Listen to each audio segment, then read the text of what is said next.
Y estamos ya entonces con nuestra primera invitada, la diputada Danisa Astudillo, quien además es de la región de Tarapacá, así que teníamos presupuestado conversar sobre las ISAPRES, pero me parece muy interesante que, no sé si está de acuerdo usted, diputada, pero conversar sobre el royalty minero, porque su región es importante el tema de la minería, la gran minería, ¿no? No, por supuesto, ¿cómo no querer conversar sobre algo que nos afecta directamente? Claro.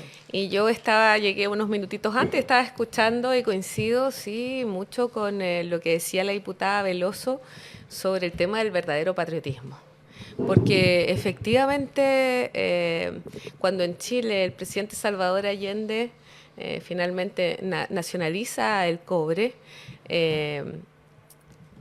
posteriormente en la dictadura de este cobre se apropiaron puras empresas extranjeras y el cobre dejó de ser nuestro. Claro. Y hay un sector de la política que siempre se ha opuesto a este tema, ha rechazado cualquier royalty verdadero. Hasta el día de hoy no tenemos un royalty propiamente tal. El royalty, para que la ciudadanía lo entienda, porque estos conceptos a veces no son tan masivos. Claro. El royalty es un impuesto, un tributo que se le cobra a una empresa por el solo hecho de extraer un recurso que no es renovable. Y esto porque en algunos años más, en mi región, en la región de Tarapacá, cuando se acabe el cobre, va a quedar un hoyo. No es como la agricultura, que uno puede volver a plantar, a recuperar la tierra. Aquí, una vez que se extrae el cobre y todos los materiales preciosos que hoy día se están exportando, vamos a quedar literalmente en un hoyo, sin recursos, como pasó con mi gente. Yo nací en la Salitrera Victoria. No. Sí. ¡Wow! Nací en la Salitrera Victoria. Soy hija también de padres pampinos. Mi mamá y mi papá nacieron en la misma salitrera.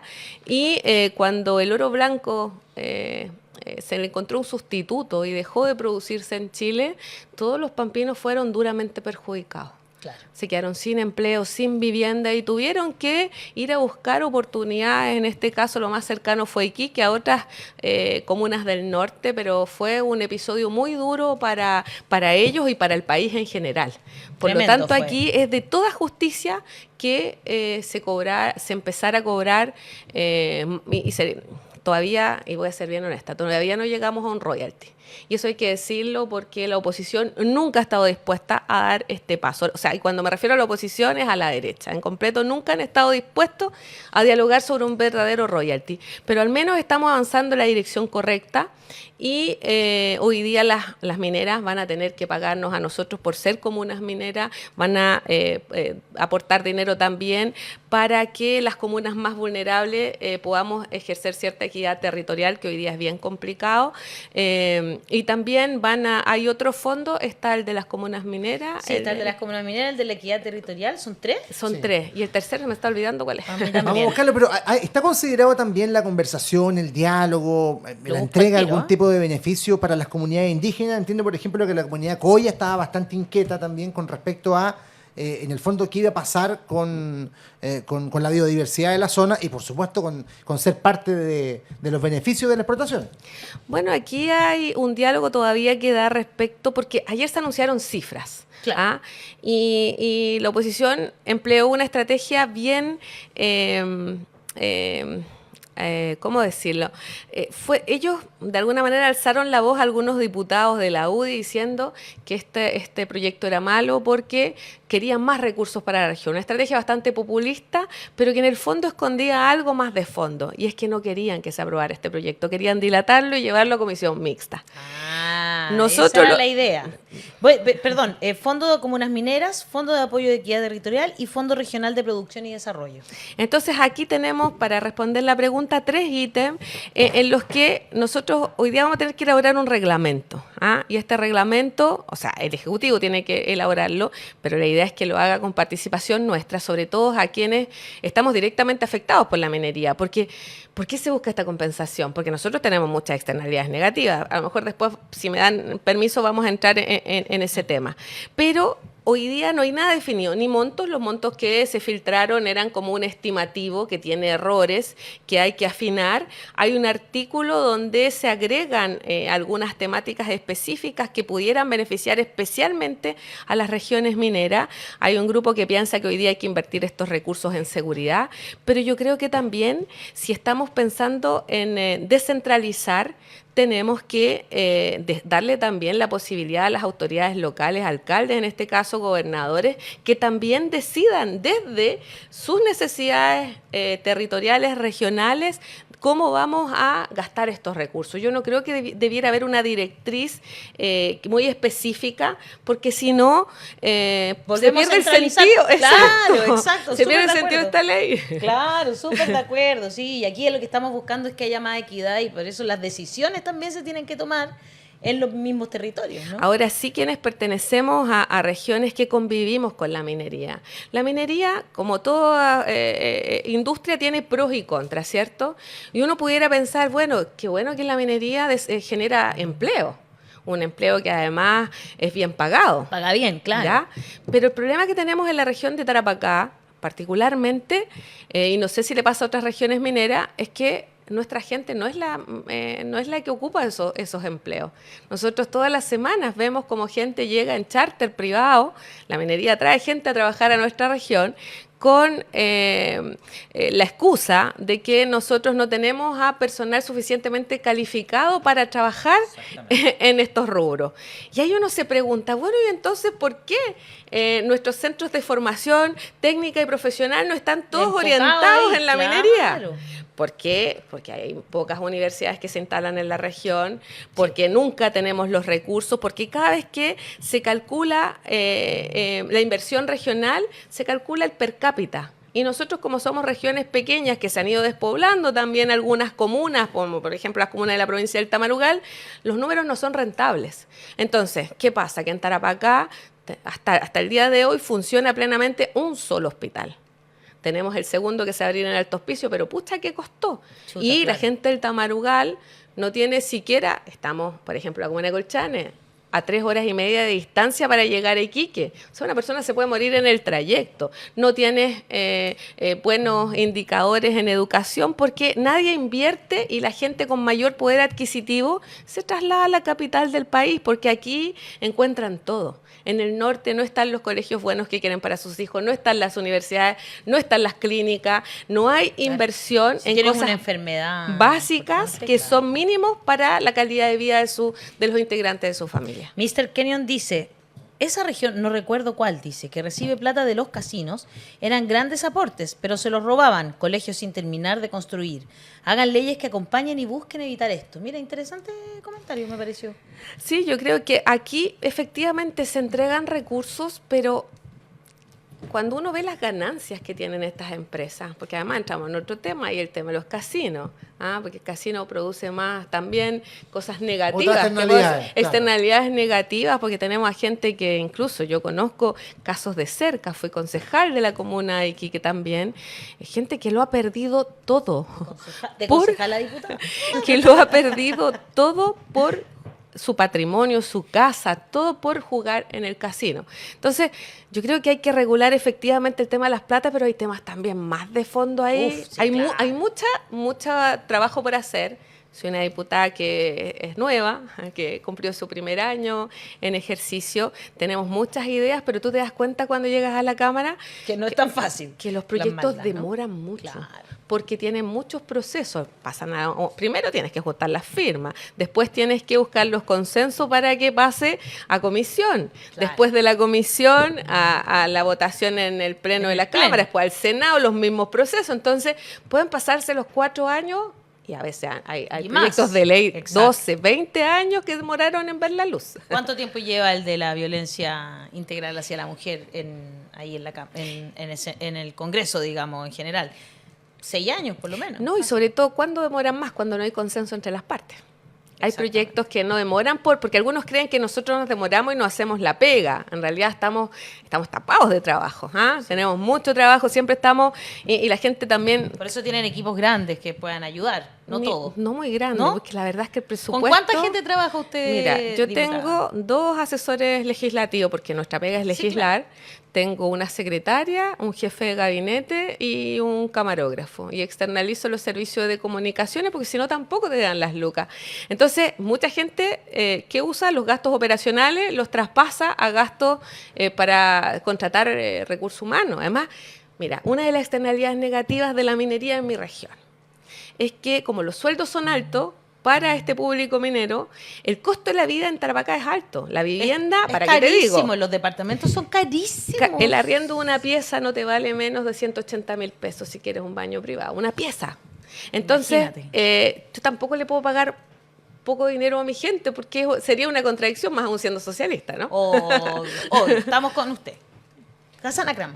A ver, sí, esto es un tema súper interesante y lamentablemente la discusión pública muchas veces no tiene la información necesaria para evaluar bien lo que está pasando. Hay mucha desinformación que es producto de algunos lobbies que no quieren que estas cosas pasen porque ellos no quieren pagar más. Cuando hablamos de externalidades, que es un concepto que no todo el mundo maneja, ¿cierto? Que si yo compro una manzana, perfecto, yo paso plata a una persona y yo tengo la manzana, entonces los dos estamos bien. O sea, interna es que yo tengo una manzana porque tenía hambre y la otra persona tenía dinero, que es lo que quería, los dos estamos felices.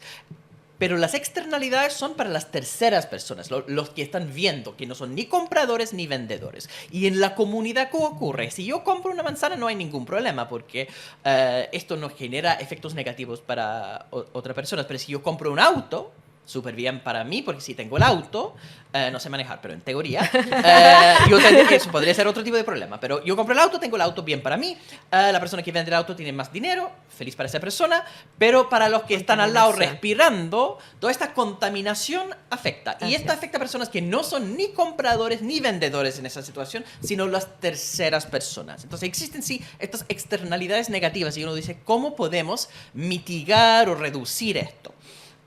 Externalidades positivas también, porque una cosa es si yo compro una manzana, un auto, pero si yo compro un computador, alguien tiene que fabricar ese computador. Esa persona aprendió cosas de ingeniería en el proceso y esa persona puede entonces enseñar a otras personas, entonces que no son ni compradores ni vendedores, pero hay efecto tecnológico positivo, ¿ya? Entonces siempre lo que se trata de hacer es mitigar los negativos y aumentar las cosas positivas. Y entonces quería preguntar después de toda esta introducción para los que nos estaban escuchando por si acaso, porque estos términos a veces no se entienden. Es verdad. Entonces yo pregunto, ¿qué ocurre en el norte? ¿No? La minería es altamente contaminante. Hay muchos efectos negativos, hay efectos en la salud, niveles de cáncer que aumentan, una serie de cosas bien trágicas también. Y también faltan mucho de las externalidades positivas. El ejemplo que diste es del salitre, precisamente eso. Que el salitre se saca a la tierra, el dinero va para otra parte y los trabajadores y trabajadoras no han aprendido nada que sirve cuando desaparece el sector salitre. Cuando uno aprende a hacer computadores, uno puede hacer muchas otras cosas. Cuando uno está solamente sacando cosas de la tierra, no existe esa flexibilidad para cambiar de rubro. Entonces, una cosa es tener recursos de parte del Estado para, en teoría, reducir lo negativo y aumentar lo positivo. Pero ¿en qué concretamente podría ayudar para asegurar que cuando bajan los precios de cobre, la zona no sufre por esos altos niveles de desempleo y los problemas que han sido típicos de zonas mineras que son expuestos a estos altibajos? Justamente ayer yo lo decía, que para mí, y por eso quiero trabajar muy fuertemente con el Ejecutivo en qué vamos a destinar estos recursos. Yo creo que aquí no podemos perder de vista que estos recursos, aparte de paliar la inequidad territorial que tenemos que invertirlo en capital humano e investigación y desarrollo. El primer royalty que yo recuerdo, al menos, quizás esto venía de antes, era en la época del presidente Lago. Él hablaba de un royalty para invertir en investigación y desarrollo, pero no generó mucho apoyo popular, porque claro, cuando tú tienes comunas que no tienen luz las 24 horas del día, que no tienen alcantarillado, que tienen pavimentos de tierra, que no tienen iluminación, no tienen conectividad, tú dices, bueno, ¿en qué gastamos las lucas? Es como si yo, como mamá, tengo a mi cabro chico y le faltan zapatos. y estoy buscando el mejor establecimiento educacional. Primero le pongo los zapatos, ¿cierto? Y veo cómo financio la educación. Pero estas dos cosas sí tienen que ir de la mano, porque por un lado, mi niño necesita caminar con zapatos, pero si no lo educo, va a seguir pobre toda su vida. Entonces nosotros aquí también tenemos que mirar Chile hacia el futuro. ¿Vamos a seguir siendo un país exportador de materia prima? ¿O vamos a aportarle también a la cadena productiva y mejorar los procedimientos para no exportar lo que hoy día exportamos, que ni siquiera es cobre? Es molibdeno de cobre, y en eso se van muchos materiales preciosos que nos pagan un precio huevo. Claro. Entonces aquí, por eso retomo el concepto, y yo lo había usado muchas veces antes y me alegro que la diputada Veloso lo haya puesto con fuerza ayer. Efectivamente aquí esto es el verdadero patriotismo, esto es preocuparse porque los intereses económicos de los chilenos los hagamos valer frente a las empresas extranjeras, porque hoy día esto es abusivo. El sistema de venta de cobre que nosotros tenemos solo favorece a los dueños de las mineras. Lo mismo que pasa con la AFP, lo mismo que pasa con las ISAPRES. Entonces aquí, si verdaderamente estamos preocupados las y los chilenos, si verdaderamente somos patriotas, démosle lo que les corresponde a nuestra gente. Y a propósito, entonces, Ya que si entramos en somos verdaderos patriotas, ¿le vamos a dar perdonazo a la ISAPRE o no? Por mi parte, por ninguna manera. No hay forma de que me convenzan de aquello. Yo encuentro que aquí el proyecto que presentaron los senadores Rincón, Walker, Chaguán y compañía, de verdad hasta me genera duda. ¿Qué hay detrás de eso? ¿Hay razones que no pueden confesar, como hemos visto en la política anteriormente? ¿O es una estrategia para, de alguna manera, hacerle un gallito al Poder Ejecutivo? Aquí las ISAPRES, con todas sus letras, nos robaron dinero. Le robaron dinero a las y los chilenos, y lo siguen haciendo, porque el fallo es desde hace mucho tiempo. La ratificación de la Corte Suprema fue hace más de un año, y sin embargo todavía nos siguen cobrando estos precios excesivos. Esto es meterle lisa y llanamente la mano al bolsillo a sus cotizantes, a quienes confiaron en ellos, firmaron un contrato pensando en que cuando iban a necesitar de su servicio iban a estar ahí para poder pagar una prestación, una enfermedad, una operación. Sin embargo, ellos saben que han cobrado de más. Se victimizan cuando en realidad estas empresas son las mismas dueñas de las clínicas, de las farmacias, tienen acciones... La integración vertical. Exactamente, lo quise primero graficar, porque a veces hablamos en términos que son Sí, complicados, claro. entonces están efectivamente integradas de manera vertical y tienen prácticas hasta mafiosas, si digámoslo. En Chile hay muchas empresas, y también se cruza con la minería, es parte de los temas que tenemos, de deudas pendientes que tenemos con nuestro país y con nuestra gente. Aquí se elude impuestos, se disfrazan las utilidades, y además las ISAPRES declaran un gasto excesivo en costos de administración. Entonces, al final, uno dice, la plata que debiera estar asegurada, porque finalmente es una suerte de seguro la ISAPRE, debería estar asegurada para cuando la necesitemos, ellos la utilizaron para hacer negocios para su propio beneficio. E intentan maliciosamente culpar al gobierno, e intentan, por otro lado, desvirtuar un fallo judicial, cosa que es muy peligroso. Y eso ni siquiera creo que se ha debatido suficientemente sobre esto. En Chile hay 3 poderes del Estado porque estamos en una democracia: el Poder Ejecutivo, el Legislativo y el Judicial.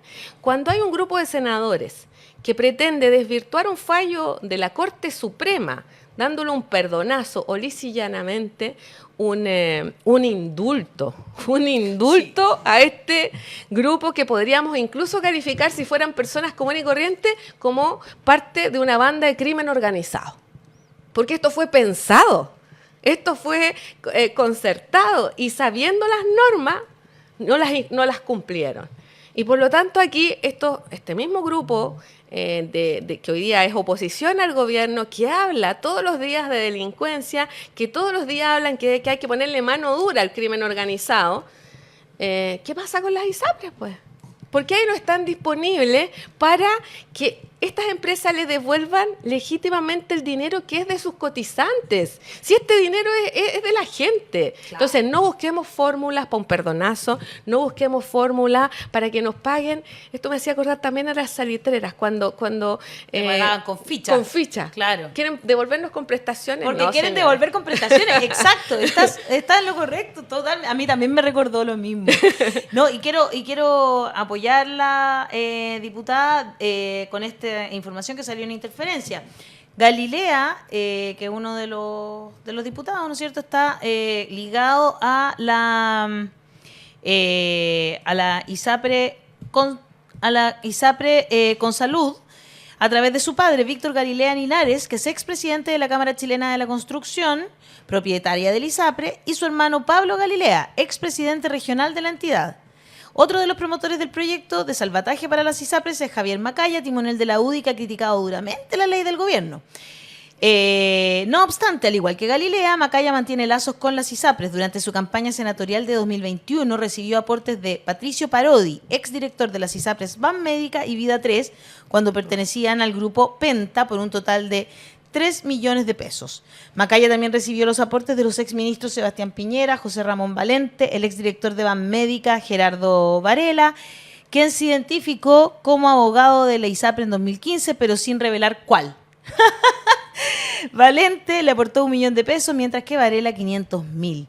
Y Francisco Chaguán, autor del proyecto, lo estamos viendo ahí en el reportaje al que estoy aludiendo, ¿no?, del medio Interferencia, recibió aportes de Juan Cuneo Solari, presidente histórico de Falabella en su campaña senatorial de 2018. Y de Colmena, ¿no? Cuneo es parte de la administración familiar de Falabella y de la rama de los Solari, que participa a través de Betia, del ISAPRE Colmena Golden Cross. Y le agrego también, no en aporte directo, lo que pasa con el diputado Gonzalo de la Carrera, que en su historial tiene lo siguiente, lo dice Bot Checker: presidente ejecutivo de ISAPRE Colmena, presidente de Colmena Salud, director de la Asociación de ISAPRES, director de la Asociación de Clínicas Regionales, director de la Clínica San Carlos de Apoquindo. Entonces, ¿es una persona independiente para opinar? Juan Cuneo Solari, además, fue uno de los principales benefactores de la campaña del rechazo durante el plebiscito constitucional del año 2022. En aquella ocasión, el aporte de los Cuneo Solari fue de 50 millones para la campaña dirigida por Amarillos por Chile. ¿Qué le parece, diputada, estos datos? Por eso que hablaba de que aquí, al parecer, porque hay que tener cuidado con los términos, sí, hay razones inconfesables. Porque la verdad es que uno, y por eso te hablo que esto es lo más similar a una banda de crimen organizado. ¿Ah? No te crimen similar para que no tengamos por eso problemas, dije lo claro. más similar. ¿Ah? Entonces yo creo que aquí no puede existir este doble estándar. O sea, si una persona, yo estoy en contra de la delincuencia como todos los chilenos y chilenas, nadie quiere delincuentes, pero no es razonable que una persona vaya a la cárcel por robar cuando a veces un celular, y estos que roban una millonada de plata, ni siquiera es un delito. Si ni siquiera está tipificado con un delito. Yo conversaba con los abogados y les decía, hagamos algo, no solamente para que las ISAPRES puedan devolver el dinero que le robaron a sus cotizantes, sino que busquemos una forma de sancionar a los miembros de los directorios de estas ISAPRES. Nosotros elaboramos un proyecto, lo estamos perfeccionando ahora con mi equipo, para que los directores de las ISAPRES no vuelvan a integrar en los directorios en caso de que se compruebe que hubo aquí comportamientos que choquen con la normativa legal. Estamos buscando formas, porque así como prontamente, y ojalá que se apruebe este proyecto para los delincuentes de cuello y corbata, salga como corresponde. Yo creo que este tipo de infracciones a la ley también debería entrar en esta ley, que hay que seguir ampliando. Porque yo creo que estamos todos cansados de los abusos, de que algunos... Y de que salgan gratis, de que los pobres vayan a la cárcel y que los sí, ricos paguen con clases de ética a las cuales ni siquiera asisten posteriormente. Y perdón, porque sé que tenemos que cerrar. Este proyecto que presentó Amarillo es tan ridículo como si en el pasado, Amarillo y Demócrata, como si en el pasado, cuando ocurrió la época de la colusión del papel higiénico, a alguien se le hubiera ocurrido hacer un proyecto de modificación de la ley y de la norma para justificar esa colusión y finalmente no devolvieran nada. Así de ridículo es. Así parecen. Sí, el argumento de la senadora Rincón, la escuché en la televisión empresarial, es no vamos a pasar ni un peso a las ISAPRES, que es cierto. Pero lo que está Lo vamos a pagar permitiendo nosotros, los es cotizantes. dejar que los afiliados no reciban de vuelta lo que han tenido que pagar en exceso. Si en este momento para renovar un carnet de identidad uno va a la oficina del registro civil y el funcionario te cobra 3.820 pesos. El precio de renovar un carnet. Si un funcionario dice, ya, pásame 5 lucas para renovar el carnet, eso es una ilegalidad. Y si después dicen, bueno, vamos a hacer una ley para permitir que el funcionario pueda hacer eso, bueno, no le está pasando dinero al funcionario, pero sí le está haciendo una legalización de su acto delincuencial. Me gustó mucho la frase indulto a las ISAPRES, porque es eso de indignante. Inclusive aquí, para que la ciudadanía sepa que la deuda es mucho más grande. Lo que pasa es que los delitos económicos prescriben y por lo tanto hoy día los 1.400 millones de dólares, estamos hablando de que esto supera los 1.000 billones, el billón de pesos, perdón, es mucho más alto. Entonces, las ISAPRES hoy día, los dueños de las ISAPRES, en vez de estar pidiendo perdón a sus afiliados, hoy día culpan al presidente Boric de todos sus males cuando este es un fallo judicial por un incumplimiento de la ley. Entonces, por eso, efectivamente, oso decir que hay senadores que hoy día buscan indultar a los dueños de las ISAPRES y que esos mismos senadores son los que con fuerza condenan los delitos, que sean consecuentes, que no borren con el codo lo que escriben con la mano. Iván Escobar dice, el problema que tiene este país es que la ciudadanía vota desinformada. No tienen que votar por la derecha. Ellos son el candado de la justicia social. Bruno Rodrigo dice, si es diputada Astudillo, hay que invertir en tecnología para procesar nuestros recursos y entregar un producto, si es posible, terminado. Y de seguro seríamos potencia. Adán Farías Vargas dice, pregunte si la diputada es FONASA o ISAPRE. ¿Es FONASA o ISAPRE, diputada? Le cuento, he sido ambas. Muchos años, en mi juventud, desde que empecé a cotizar y me empezó a ir bien, siempre fui FONASA. Porque consideraba que lo lógico era que, como yo me enfermaba poco, mi dinero fuera a un fondo solidario para, de alguna manera, aportar a los mayores, que son los que más problemas de salud tienen. ¿Y cuándo me cambié a ISAPRE? Cuando tuve que operar a mi hijo. Usted sabe, no sé si tienen hijos, uno cuando tiene que operar a un chiquitito de 3 años, sí, uno busca el lugar mejor de Chile. Y cuando vi la cuenta, porque ese lugar no tenía convenio con FONASA. Ya. Entonces, cuando vi la cuenta dije, wow, parece que voy a tener que cambiarme porque si mi bolsillo no resiste para esta situación. Y me cambié Después volví a FONASA nuevamente. He estado así transitando. Pero quiero decirle algo a la persona que me pregunta esto. El proyecto de ley corta que está promocionando el gobierno es buenísimo. Y si se aprueba, yo me voy a devolver inmediatamente a FONASA. Porque ¿qué es lo que pretende? Pretende darle más herramientas a FONASA para que puedan hacer contratos con empresas de seguro. De seguro, sí. Y por lo tanto, las y los chilenos tendríamos que cotizar el 7%, pagar un adicional por el tema de los seguros y podríamos atendernos en cualquier clínica que nosotros elijamos. Igual, hoy día casi prácticamente todas las clínicas tienen convenio con FONASA. Hay que eso decirlo. porque el gobierno ha tenido que hacer un esfuerzo. En este gobierno se ha logrado. Pero es un intento que viene de mucho tiempo, pero estaba esta segmentación tan grande. No, pero ahora se sabe cuánto se paga. Pero el tema es que además pagamos muy caro. El Estado paga muy cara una prestación a las clínicas. Eso es muy real. Y por lo tanto, este proyecto podría también hacer una diferencia en ese sentido, lo que permitiría usar de mejor manera los recursos en el sistema público. Muy bien, Marisol Aliaga dice, muy clara la diputada, lo explica muy bien. Patricia Garrido Vázquez dice en Facebook, buen programa, los felicito, saludos desde Coquimbo. Elizabeth Carmen Córdoba dice, excelente programa. Y Marcia Bahamondes, buen día, la voz de los que sobran. Mi matinal que informa de verdad. Muchas gracias, diputada. Gracias, Astudillo. diputada, por venir. Muy Oye, clara, mucha suerte. de verdad. Y Yo también decir mi admiración, porque aquí los medios de comunicación muchas veces se concentran en una parte de la historia, no muestran las dos caras de la moneda, y ustedes están también para mostrar esa segunda cara. Así que encantada de estar con ustedes, espero volver en alguna oportunidad sí, para por seguir supuesto. hablando Así de sea. muchos encantó. temas más. Y además, Pampina. Bien, muchas gracias. Gracias a De ustedes. verdad, muchas gracias, diputada, que esté muy bien.